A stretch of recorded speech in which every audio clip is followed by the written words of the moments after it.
उत्तानपाद के यहाँ क्या हुआ? उत्तानपाद के यहाँ भगवान के भक्त ध्रुव जी महाराज का प्राकट हुआ। और ध्रुव जी महाराज ने क्या किया? ध्रुव जी महाराज ने केवल 5 महीने में भगवत प्राप्ति कर ली। केवल 5 महीने में मां के कहने पर चले गए जंगल में। नारद जी मिल गए।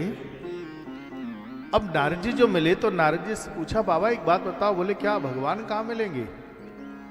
भगवान जल्दी कहां मिलेंगे? नारद जी ने कहा जल्दी चाहिए? बोले हाँ, अगर कहीं जल्दी में भगवान का दर्शन करना है तो दुनिया में एक ही स्थान है। बहुत जल्दी में कहीं भगवान से मिलना है तो आपको सच बात बताऊं, केवल एक ही स्थान है। बोले कौन सा? श्रीधाम वृंदावन। वृंदावन में पहुंच जाना। जल्दी से मन की शांति चाहिए तो बोले कहीं मत जाओ, सीधा वृंदावन पहुंच जाओ। और वृंदावन में पहुंच जाओगे तो वहां मेरे बिहारी जी का दर्शन होता ही होता है। वृंदावन में आज भी नहीं है, मैं आपको सच बात बताऊं, जो वृंदावन जाता है एक बार बिहारी जी उससे जरूर मिलते हैं। वो किस रूप में मिले? कोई संत के रूप में, कोई गाय के रूप में, कोई गोवत्स के रूप में, कोई ग्वाला के रूप में, किसी भी, कोई रिक्शे वाले के रूप में, किसी भी रूप में एक बार दर्शन देने वो जरूर आते हैं वृंदावन में। तो वृंदावन में जाएं और वृंदावन में जाकर के बिहारी जी का दर्शन जरूर होता है। जल्दी चाहिए तो नारद जी ने कहा तुम एक काम करो, वृंदावन चले जाओ। वृंदावन में गए, यमुना जी के किनारे एक पुण्य वन है जिसका नाम है मधुवन। मधुवन में जाकर के उन्होंने तप किया और तप करने के बाद में सबसे पहले आहार को सुधारा, क्योंकि बिना आहार के काम नहीं चलता। जैसा आहार होगा वैसा ही व्यवहार होगा। हम जैसा भोजन करेंगे वैसा ही हमारा व्यवहार बनेगा।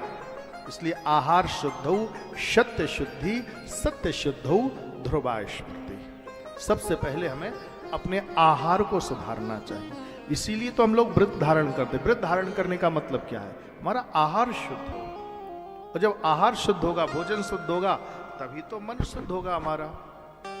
तो मन को शुद्ध करने के लिए पहले आहार को सुधारना पड़ेगा। आहार को सुधारा, 5 महीने में भी भगवत दर्शन इनको हो गया। आगे चल करके कहते हैं इन्हीं के वंश में आगे इनके प्रियव्रत नाम के राजा हुए। इन्होंने ऐसी आराधना करी, ऐसी आराधना करी, सूर्यास्त होने लगे। निवेदन किया अभी थोड़ी सी भजन में विलंब हो रहा है, आज थोड़ा लेट से अस्त हो जाना। सूर्य भगवान ने कहा सब कुछ रुक सकता है, मेरा टाइम नहीं रुकेगा। मना किया इन्होंने, अपने रथ को सूर्य भगवान के पीछे ही लगा दिया। तुम आगे बढ़ो, मैं तुम्हारे पीछे बढ़ूंगा, और जब पीछे चलूंगा तो अस्त होगा ही नहीं। चलने लगे। चलते चलते पृथ्वी देवी के 7 चक्कर लगा दिए, और 7 चक्कर लगा दिए अपने रथ के द्वारा। तो जहां रथ का पहिया चला वहां गड्ढा बन गया, और गड्ढा के बगल में थोड़ी ऊंचाई बनती गई। सो जो गड्ढा बना वो 7 समुद्र बन गए, और जो थोड़ी ऊंचाई बनी वो 7 द्वीप बन गए। 7 द्वीप और 7 समुद्र बने।